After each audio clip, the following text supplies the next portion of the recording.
बाबा जी और हुजूर जी की प्यारी साध संगत जी, राधा स्वामी जी। संगत जी, कल ही आपको बताया गया था कि बाबा जी और हुजूर जी ब्यास पहुंच चुके हैं। डेरा पहुंचने के बाद बाबा जी सबसे पहले ब्यास दरिया पर गए और वहीं हुजूर जी अस्पताल पहुंचे। कल ही हुजूर जी ने एक बड़ा फैसला भी लिया कि अब सेवादारों को कड़ाह प्रसाद भी दिया जाएगा। यह बात संगत के लिए बहुत ही खास और महत्वपूर्ण है। आपको मालूम है कि इन दिनों ब्यास नदी का पानी काफी बढ़ गया है, इसलिए बाबा जी ने सबसे पहले जाकर उसका जायजा लिया। कल जब बाबा जी डेरा आए और आज सत्संग में जिस तरह उन्होंने संगत को दर्शन दिए, वह सच में एक अद्भुत और चमत्कार जैसा अनुभव लगा। आज हम आपके साथ पूरा हाल साझा करेंगे कि कल और आज क्या क्या घटा और किन कारणों से हुजूर जी को अस्पताल तक जाना पड़ा। इसके अलावा हम वह खास बात भी बताएंगे जो कल हुजूर ने संगत से कही और जिसे सुनकर आप चौंक उठेंगे। कल बाबा जी ने दरिया के काम को अपने हाथों से देखा और हर पहलू का ध्यान रखा। इसीलिए आज का यह वीडियो बेहद खास होने वाला है। हमारी आप सबसे विनम्र प्रार्थना है कि इसे पूरा सुनिए, क्योंकि इसमें आपके लिए बहुत सी नई बातें और अनुभव मिलेंगे। कल हमने आपको दोपहर बाद तक की जानकारी दी थी। जब बाबा जी का विमान डेरा ब्यास पहुंचा और उसके बाद वे कोठी गए, वहां बाबा जी ने थोड़ा विश्राम किया और फिर आगे का कार्यक्रम शुरू हुआ। कल शाम लगभग 3 बजे बाबा जी डेरा पहुंच चुके थे। उसके बाद कोठी में थोड़ा समय बिताकर 4 बजे के करीब बाबा जी ने ब्यास दरिया का पूरा चक्कर लगाया। करीब आधा घंटा यानी 35 से 40 मिनट तक बाबा जी लगातार चलते रहे। सबसे पहले वे उस जगह पहुंचे जहां से बाहर से आने वाली संगत दरिया में प्रवेश करती है। बाबा जी पानी के स्तर को ध्यान से देखते रहे और वहीं नई बनी सड़क और उसके निर्माण कार्य का भी निरीक्षण किया। दरिया के पास जिस सड़क को मुख्य मार्ग से जोड़ना है, उस हिस्से को भी उन्होंने बारीकी से देखा। फिर बाबा जी उस स्थान पर पहुंचे जहां प्रायः संगत चोला छोड़ चुके किसी अपने की याद में फूल प्रवाहित करने आती है। वहां बाबा जी कार से उतरे, संगत से मिले और उन्हें दर्शन दिए। साथ ही उन्होंने सड़क और पानी की स्थिति का जायजा लिया। दरिया से लेकर एयरपोर्ट तक का पूरा क्षेत्र उन्होंने ध्यानपूर्वक देखा और जरूरी निर्देश भी दिए। उसके बाद बाबा जी मोगा फार्म गए, वहां संगत को दर्शन दिए और कुछ समय बिताकर लौटे। अब प्रश्न ये उठता है कि बाबा जी ने इतनी जल्दी दरिया का पूरा निरीक्षण क्यों किया। असल में पानी का स्तर तेजी से बढ़ रहा था और स्थिति को देखना आवश्यक था। जबकि बाबा जी का यूके से लौटने का कार्यक्रम कुछ दिन बाद था, लेकिन नदी में बढ़ रहे पानी के हालात देखते हुए उन्होंने तुरंत पहुंचकर स्थिति का जायजा लिया। संगत जी, यकीन मानिए, अब कुछ ही दिनों में पानी का बहाव धीरे धीरे सामान्य हो जाएगा और संगत का नुकसान भी कम से कम होगा। बाबा जी ने अपनी दृष्टि और कृपा से सब संभाल लिया है। कई बार होता है कि पानी का वेग अचानक बढ़ जाता है, लेकिन जब मालिक की नजर होती है तो हालात स्थिर हो जाते हैं। पूरा चक्कर लगाने के बाद लगभग 35 मिनट में बाबा जी वापस कोठी पहुंचे और डेरा परिसर का पूरा निरीक्षण भी कर लिया। आमतौर पर बाहर से लौटने पर बाबा जी थकान के कारण ज्यादा बाहर नहीं निकलते, लेकिन कल उन्होंने तुरंत डेरा और दरिया का निरीक्षण किया। बहुत समय पहले की परंपरा थी कि जब भी बाबा जी विदेश से लौटकर डेरा आते थे तो उसी दिन या अगले दिन संगत को दर्शन देते थे, लेकिन पिछले कुछ सालों से यह रिवाज बंद हो गया था। लेकिन कल लंबे समय बाद यह परंपरा फिर से शुरू हुई। हालांकि बाबा जी स्वयं स्टेज पर नहीं आए, परंतु उन्होंने हुजूर जी को भेजा। कल शाम को हुजूर जी करीब 5 मिनट के लिए स्टेज पर विराजमान हुए, संगत को निहारा और गद्दी पर बैठे। कल 2 गाड़ियां लगी थीं, लेकिन बाबा जी की गद्दी खाली थी। फिर भी संगत ने हुजूर जी के दर्शन बड़े अच्छे से किए। जैसे ही यह खबर फैली कि हुजूर जी कल शाम को स्टेज पर दर्शन देंगे, तो जालंधर, अमृतसर और अन्य स्थानों से संगत पंडाल तक पहुंच गई। कुछ लोग समय पर ना पहुंच सके, लेकिन जिन्हें पता चला वे जितनी जल्दी हो सकता था भाग कर आ गए। हुजूर जी के दर्शन कर सब बहुत आनंदित हुए। संगत की यह भी तीव्र इच्छा थी कि बाबा जी भी आए, परंतु बाबा जी उस समय उपस्थित नहीं हुए। अब आते हैं आज सुबह के कार्यक्रम पर। रोजाना की तरह सत्संग का समय सुबह 8:30 बजे निर्धारित था। संगत को पूरी उम्मीद थी कि आज बाबा जी भी स्टेज पर पधारेंगे और हुजूर जी के साथ बैठेंगे। लेकिन जैसा कि सब जानते हैं, यह सब कुछ बाबा जी की मर्जी पर निर्भर करता है। वे चाहे तो आए, ना चाहे तो ना आए। आज सुबह 8:02 पर हुजूर जी स्टेज पर आकर विराजमान हो गए और पूरे 45 मिनट तक संगत के साथ बैठे। जब स्टेज के पीछे गाड़ियां पहुंची तो सबको लगा कि अब बाबा जी भी आ सकते हैं। संगत ने यही उम्मीद बांध ली, लेकिन गाड़ी में सिर्फ हुजूर जी ही थे। बाबा जी स्टेज पर नजर नहीं आए, जिससे सभी को लगा कि शायद आज बाबा जी दर्शन नहीं देंगे। लेकिन असलियत कुछ और ही थी। दरअसल जब सत्संग चल रहा था, उसी समय बाबा जी आधा घंटा डेरा परिसर में विभिन्न स्थानों का निरीक्षण कर रहे थे। उसी दौरान बाबा जी ने जहां जहां जरूरी समझा वहां वहां जाकर सब देखा और फिर वापस कोठी लौट गए। बाहर खड़ी संगत को इसका पता तक न चला। सत्संग खत्म होते ही 9:15 पर हुजूर जी ने सबको राधा स्वामी कहकर विदा ली और सीधे कोठी लौट गए। कल जब हुजूर जी विदेश से लौटे थे, तब माता जी भी उनके साथ गाड़ी में थीं। हुजूर जी मुंबई से सीधे दिल्ली आए और वहां से बाबा जी के साथ मिलकर डेरा पहुंचे।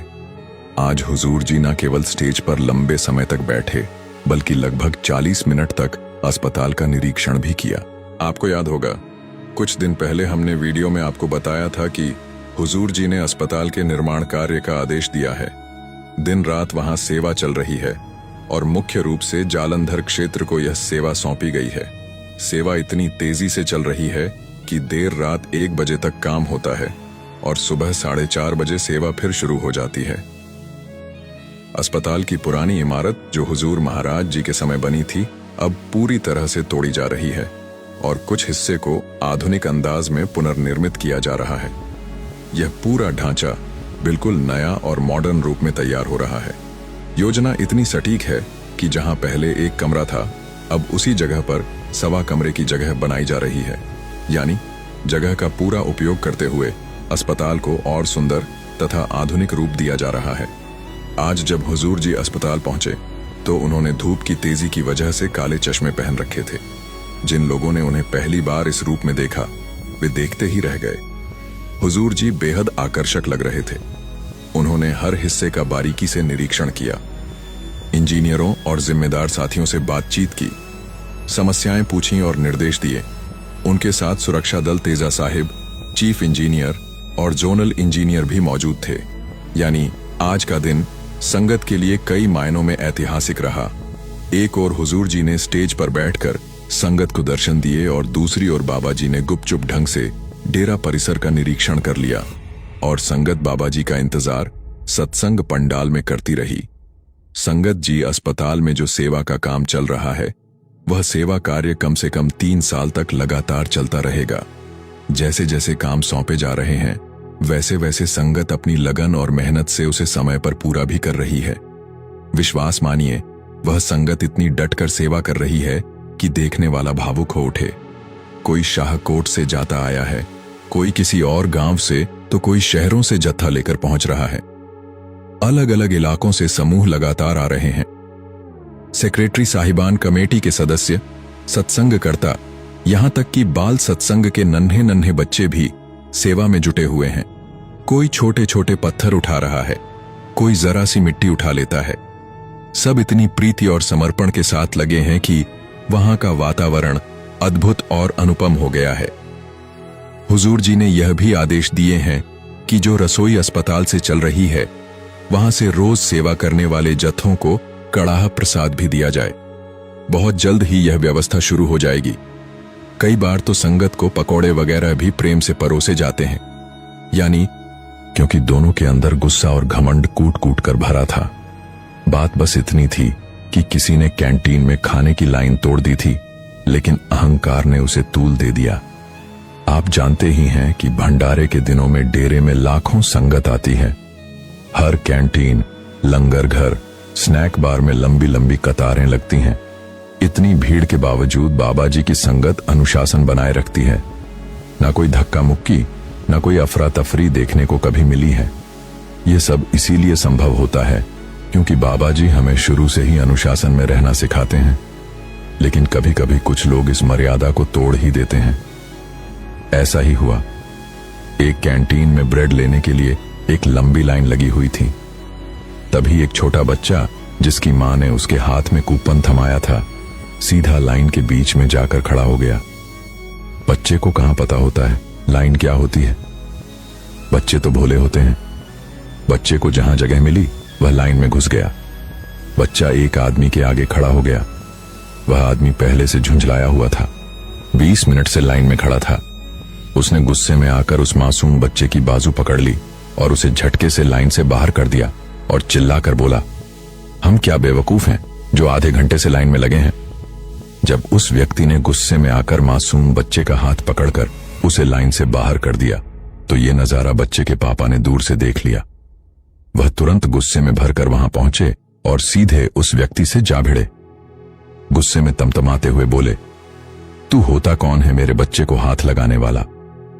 अब सामने वाला भी तैश में आ गया और बोला, बहस करनी है तो बाहर चल दे रहा है, इसीलिए चुप हूं, वरना बता देता तुझे हिम्मत क्या होती है। बात और बिगड़ गई। दोनों परिवारों के लोग जुट गए।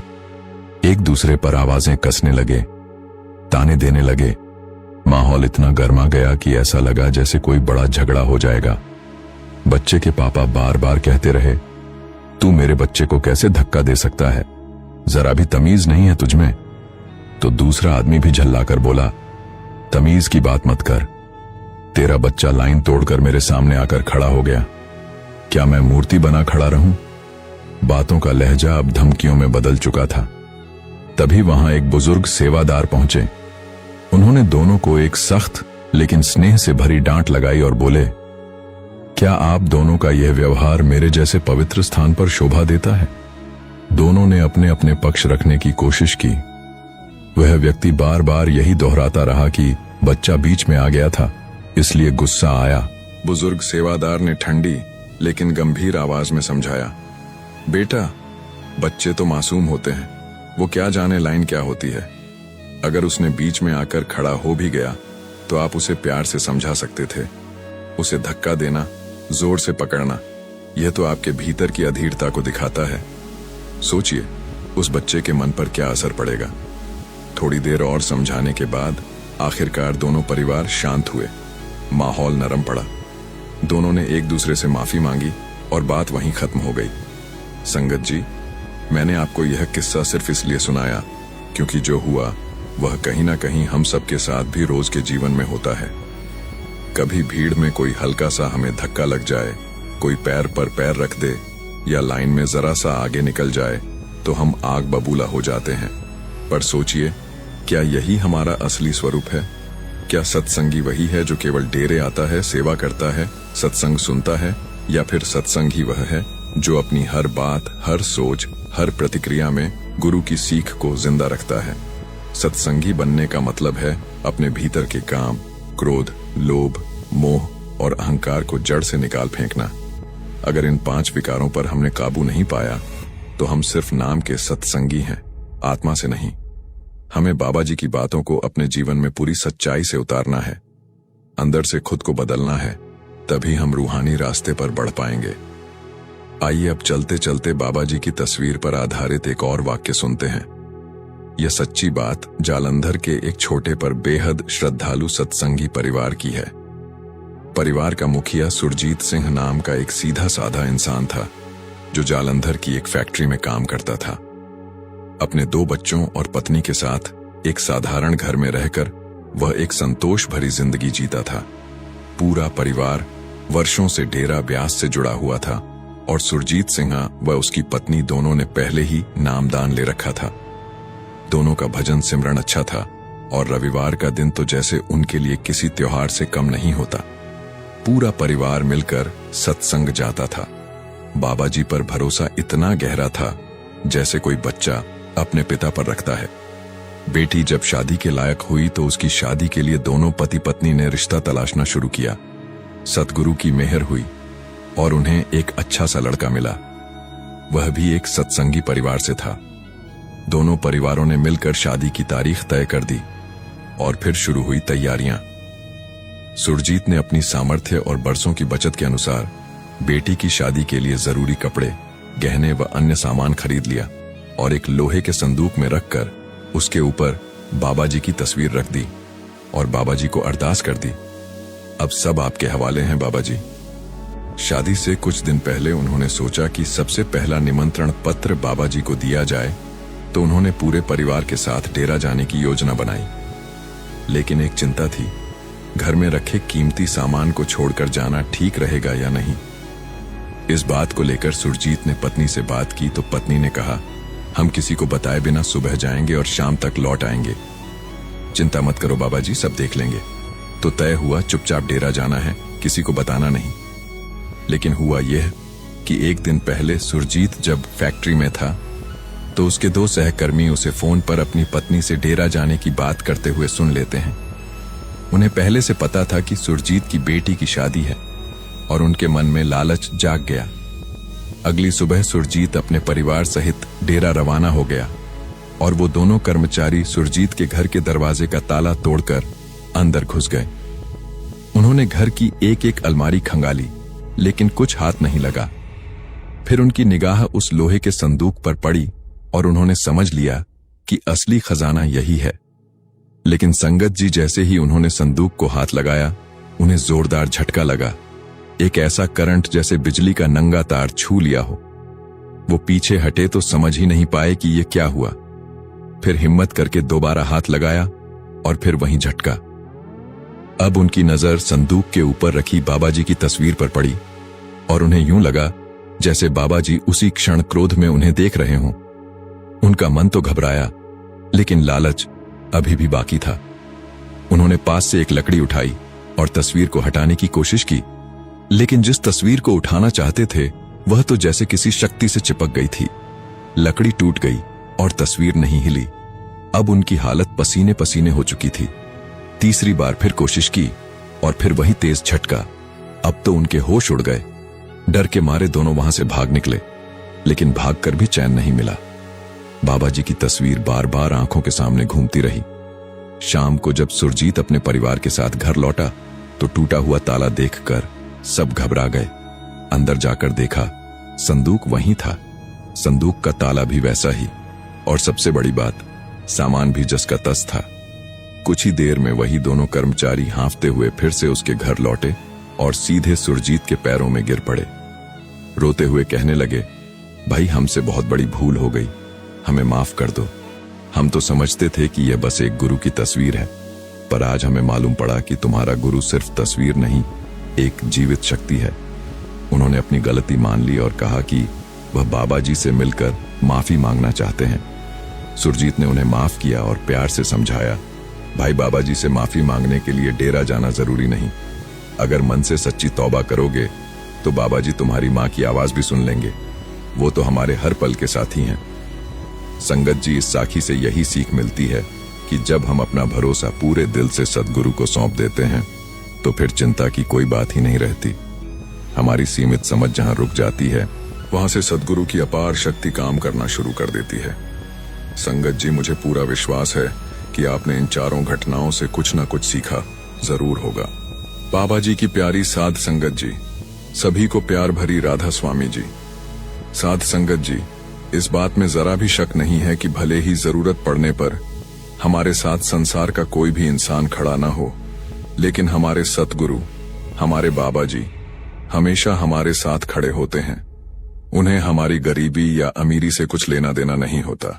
गुरु तो मालिक का ही रूप होते हैं और गुरु अपने शिष्य के भाव से प्रसन्न होते हैं, न कि उनकी हैसियत से या ऊंचे ओहदे को देखकर। साध संगत जी, आज की इस वीडियो में हम जानेंगे कि किन हालातों में बाबा जी ने अपने गरीब सेवादार की बहन की शादी करवाई थी।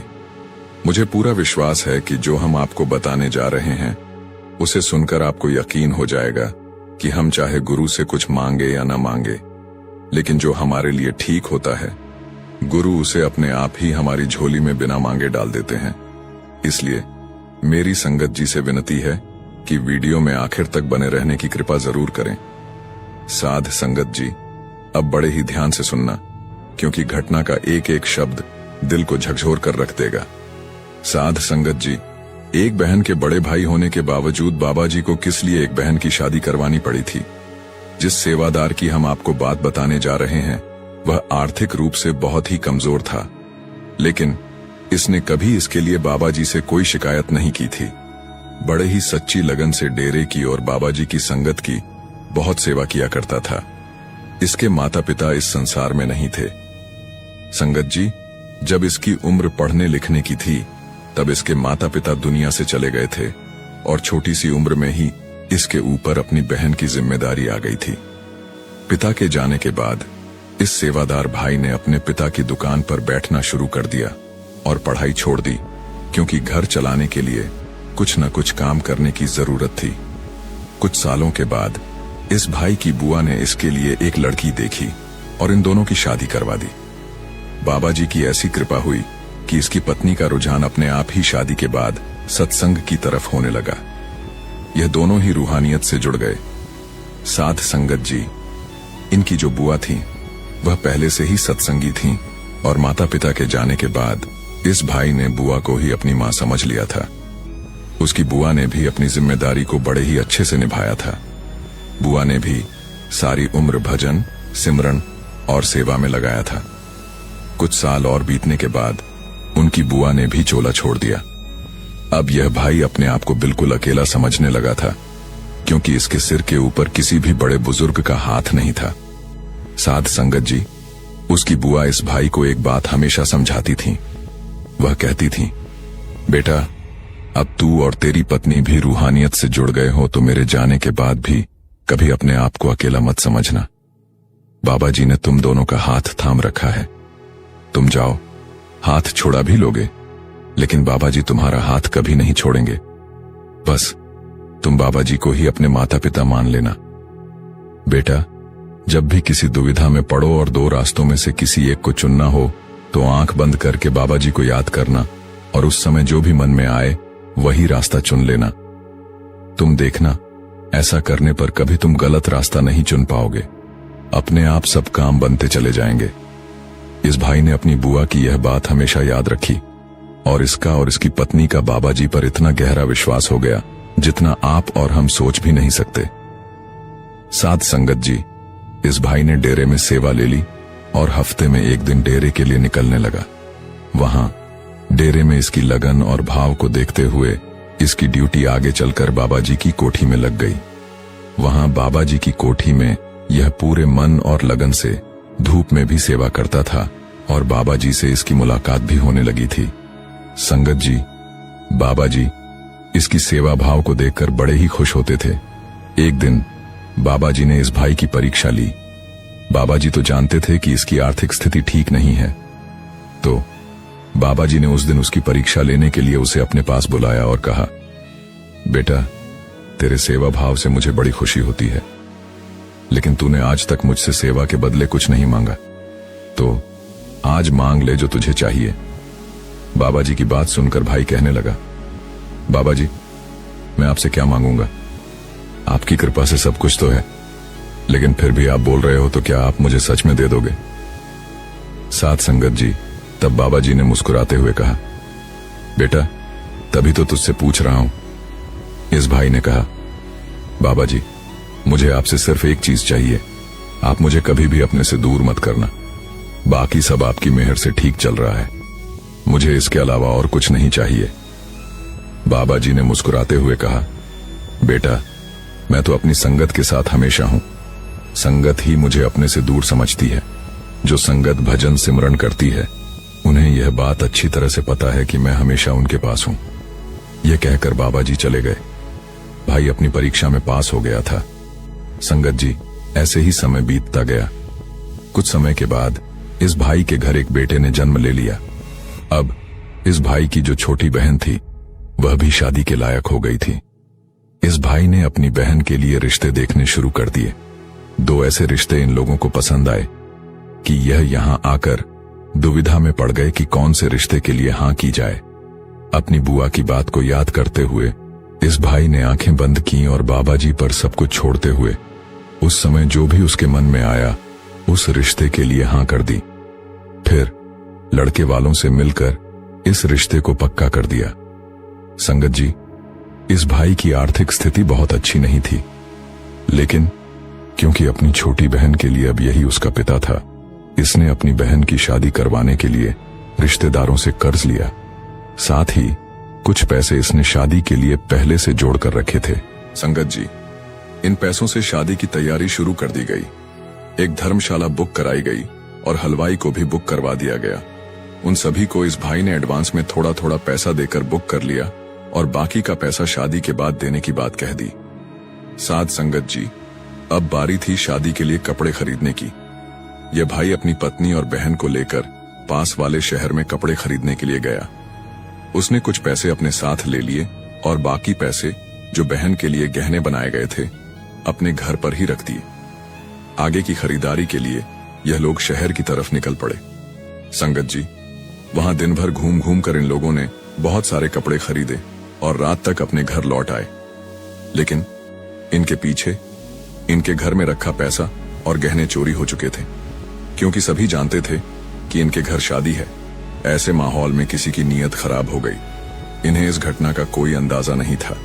शादी के लिए जो कर्ज लिया गया था और जो गहने बनवाए गए थे वह सब अब चोरी हो चुके थे।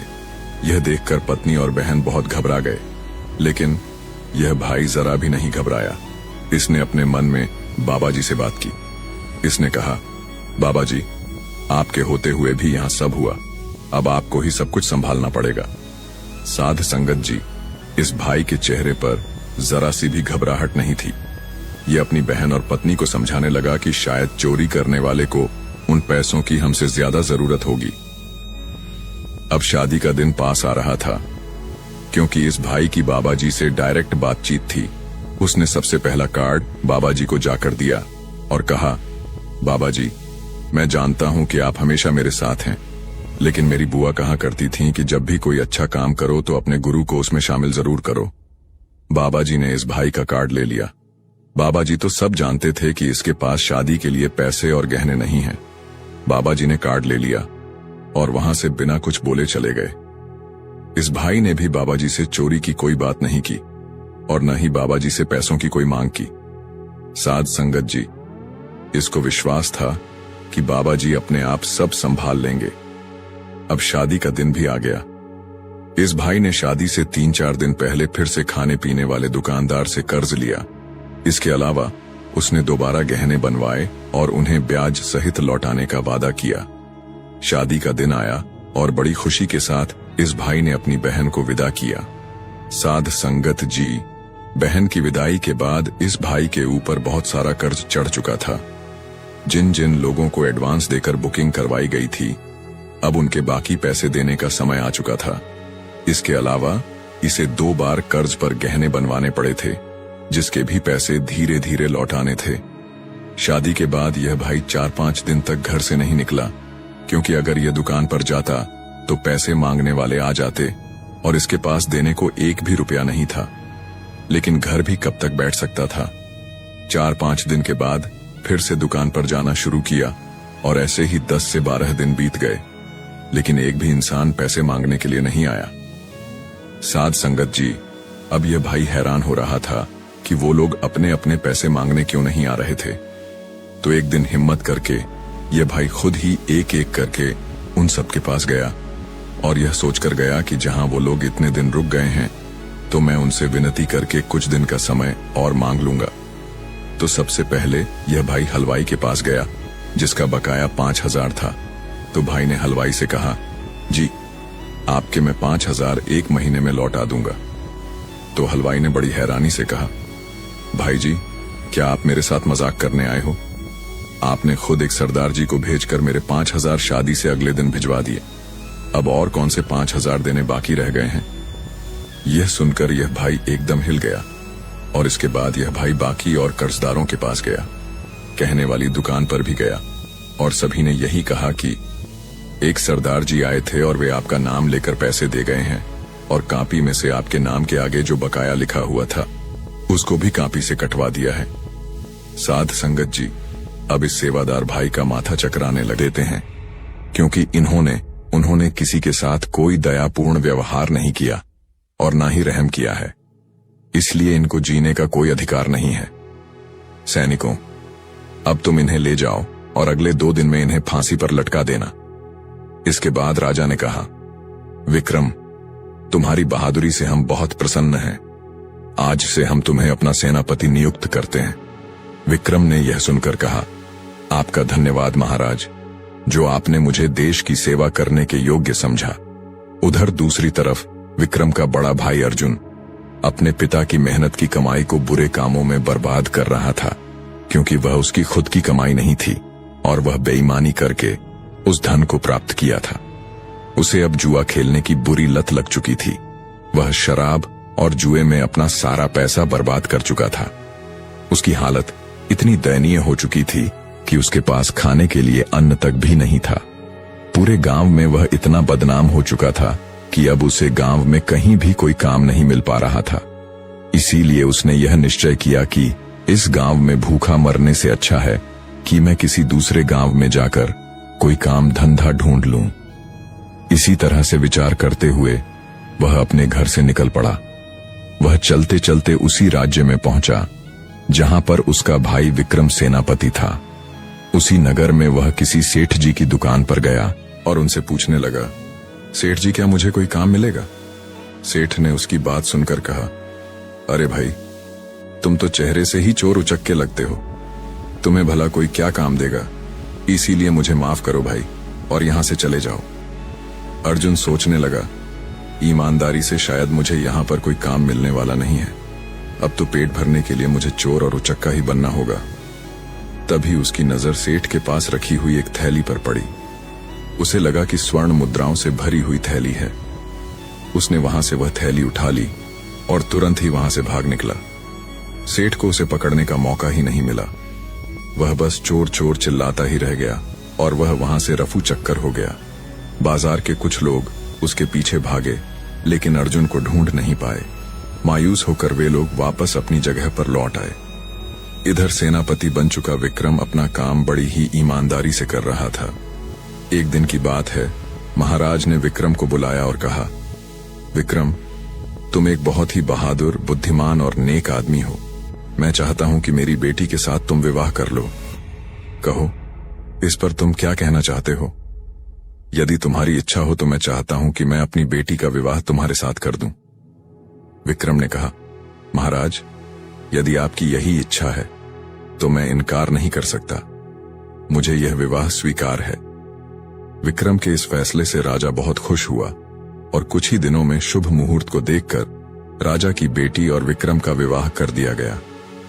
विवाह को अभी कुछ दिन ही व्यतीत हुए थे और महाराज ने विक्रम को कहा, बेटा विक्रम, अब हम 70 साल के हो चुके हैं और इसलिए हम चाहते हैं कि अब राज्य की जो बागडोर है वह तुम संभाल लो। विक्रम ने कहा, आपको जैसा उचित लगे महाराज। अगले ही दिन विक्रम का राज तिलक कर दिया गया। महाराज तीर्थ यात्रा को निकल चुके थे। इस तरह से कुछ महीने व्यतीत होते हैं और उसके बाद जो सबसे बड़ी समस्या विक्रम के सामने आई वह थी अर्जुन, जो चोर बन गया था। वह उसी का सगा भाई अर्जुन था और वह अब तक का नामी और खतरनाक चोर बन चुका था। सैनिकों ने काफी प्रयास किया, लेकिन वह उसे पकड़ अच न सके। चोर उसी जंगल में एक पुराने मंदिर में रहा करता था। एक रात वह बैठा सोच रहा था कि कोई ऐसी तरकीब लगाई जाए कि मुझे बार बार चोरी करने की जरूरत न पड़े। एक बार में इतना माल उड़ा लिया जाए कि भविष्य में दोबारा चोरी नहीं करनी पड़े। अगर मैं एक बार राजा के खजाने पर हाथ साफ कर लूं, तो मुझे दोबारा कभी भी भूखों मरने की नौबत नहीं आएगी और न ही कभी मुझे चोरी करने की कोई जरूरत पड़ेगी। फिर मैं किसी दूसरे देश में जाकर अपनी आगे की जिंदगी बड़े आराम से गुजार सकता हूं। अगली रात खजाने की चोरी करने के उद्देश्य से अर्जुन राजमहल में पीछे जा पहुंचा। हाथों में रस्सी लिए वह दीवार पर चढ़ने की सोच रहा था। दूसरी तरफ संयोग से उस चोर के बारे में सोचकर राजा को नींद नहीं आ रही थी। उस समय राजा महल की छत पर घूम रहे थे। जैसे ही अर्जुन रस्सी के सहारे छत के ऊपर चढ़ा, वहां पर मौजूद राजा विक्रम ने उसे देख लिया। राजा विक्रम ने अपनी तलवार निकाली और साथ ही अपने सिपाही को आवाज लगाई। कुछ ही पल में राजा के जितने सिपाही थे वह सभी वहां पर जाकर पहुंच गए। राजा ने सैनिकों से कहा, सैनिकों, गिरफ्तार कर लो इसे। अर्जुन ने वहां से भागने की पूरी कोशिश की, लेकिन किसी तरह से भागने में असफल रहा और सैनिकों ने उसे पकड़ लिया। विक्रम उसे देखकर कहने लगा, तुम तो मेरे भाई अर्जुन हो, लेकिन एक नामी चोर। मैं यह सपने में भी नहीं सोच सकता था कि मेरा भाई इतना बड़ा चोर निकलेगा। उसने आदेश दिया, सैनिकों को ले जाओ, इसे कारागार में डाल दो। सुबह ही हम दरबार में जब बैठेंगे तब इसकी सुनवाई करेंगे कि इसके साथ हमें क्या करना है। राजा की आज्ञा पाते ही सैनिकों ने अर्जुन को कारागार में डाल दिया। अब वह मन ही मन अपने की पर पश्चाताप कर रहा था, रो रहा था और सोच रहा था कि मेरे ही बुरे कर्मों का फल आज मुझे मिल रहा है। मेरी बुरी नीयत ने मुझे आज पतन की इतनी गहराई में धकेल दिया है जहां से निकलना मुश्किल है। जबकि विक्रम, जिसे मैंने बेईमान बनाकर धक्के मारकर अपने घर से निकाला था, आज अपनी ईमानदारी और नेकी की वजह से वह इस राज्य का राजा बन गया है और मैंने उसके साथ बेईमानी की तो मेरी दुर्गति हो गई। मैं जिसके पास सब कुछ था, एक चोर बनकर के आज उसी के सामने उसी के बंदी गृह में पड़ा हूं। इधर विक्रम को नींद नहीं आ रही थी। वह सोच रहा था कि कल का दिन मेरी जिंदगी का सबसे कठिन दिन होगा। मुझे एक बहुत ही भयानक अग्नि परीक्षा से गुजरना होगा। क्या इस परीक्षा में मैं कामयाब हो पाऊंगा? मुझे भी समझ में नहीं आ रहा है। काश महाराज ने मुझे राजपाट न सौंपा होता तो कितना खुश होता। अपने भाई को अपने ही हाथों से मुझे सजा नहीं देनी पड़ती। अगले दिन दरबार में चोर अर्जुन को पेश किया जाता है। महाराज ने उससे कहा, अर्जुन, तुम्हारे ऊपर लगाए गए चोरी के सारे इल्जाम प्रमाणित हो चुके हैं। क्या तुम्हें अपनी सफाई में कुछ कहना है? अर्जुन ने कहा, बस इतना ही कहना चाहता हूं कि महाराज, मुझ जैसे नीच और शैतान आदमी को आप इतनी कठोर से कठोर सजा दें कि भविष्य में चाहकर भी कोई चोरी न कर सकूं और किसी के साथ कोई बेईमानी न कर सकूं। विक्रम ने कहा, ठीक है, हम तुम्हें ऐसी सजा देंगे। सैनिकों, ले जाओ इस चोर को और इसका एक हाथ और एक पैर काट दिया जाए। इसके बाद इसे देश की सीमा से बाहर निकाल दिया जाए। विक्रम का यह इंसाफ देख करके उसकी प्रजा और उसके मंत्री सब उसकी जय जयकार करने लगे। राजा की आज्ञा का पालन किया गया और चोर का एक हाथ और एक पैर काट करके उसे राज्य की सीमा से बाहर निकाल दिया गया। जब वह देश छोड़ करके जा रहा था तो तभी उसके सामने राजा विक्रम पहुंच गए। विक्रम को देख करके अर्जुन बोला, महाराज, आप कैसे यहां पर आ गए? काश आपने मेरा एक हाथ और एक पैर काटने के बजाय मुझे मौत की सजा दे दी होती तो बड़ा अच्छा होता। आपने तो मुझे तड़प तड़प कर मरने के लिए छोड़ दिया। मैं इस दुनिया में क्या करूंगा? विक्रम ने कहा, उस समय तो मैं एक राजा था, परंतु अब मैं आपके सामने राजा विक्रम नहीं बल्कि आपका छोटा भाई विक्रम खड़ा हूं। एक राजा होने के नाते मैंने एक चोर को सजा देकर के अपने राजधर्म का पालन किया और अब एक भाई अपने भाई से अपने धर्म और कर्तव्य का पालन करने के लिए आया है। अर्जुन ने कहा, मैं कुछ समझा नहीं। विक्रम कहने लगा, भैया, मैं जानता हूं कि एक हाथ और एक पैर काटने की वजह से आप कभी भी कोई काम अपने जीवन में नहीं कर पाएंगे और इसके लिए मैं आपको कुछ धन देकर के जाऊंगा। इस थैली में कुछ स्वर्ण मुद्राएं हैं, इन्हें आप ले लीजिए, जो कि मेरी मेहनत की कमाई है। मुझे विश्वास है कि इस मेहनत के धन के साथ आप किसी दूसरे देश की सीमा में अपना जीवन बड़े ही आराम से व्यतीत कर सकते हैं। लेकिन भैया, आप इनकार मत करना, नहीं तो कभी भी मैं अपने आप को माफ नहीं कर पाऊंगा। इतना सुनकर के अर्जुन कहने लगा, तुम कितने महान हो विक्रम। ईश्वर हमेशा तुम्हें इसी तरह से खुश रखें, प्रसन्न रखें। फिर दोनों आपस में गले मिलकर के एक दूसरे को बड़े मन से विदा करते हैं। बड़ा भाई छोटे भाई से कहने लगा, मेरी ईश्वर से यही प्रार्थना है कि मुझे हर जन्म में तुम्हारे जैसा ही भाई मिले। और दोनों भाई अपनी अपनी राह पर इस तरह से वापस चले गए। उसके बाद उस देश में अर्जुन को दोबारा किसी ने भी वन में नहीं देखा और राजा विक्रम अपनी प्रजा का पालन करते हुए सुखमय जीवन व्यतीत करने लगे। साध संगत जी, आज की वीडियो यहीं समाप्त होता है। ऐसी ही रूहानी सत्संग साखियां सुनने के लिए चैनल को सब्सक्राइब जरूर करें। जी राधा स्वामी जी।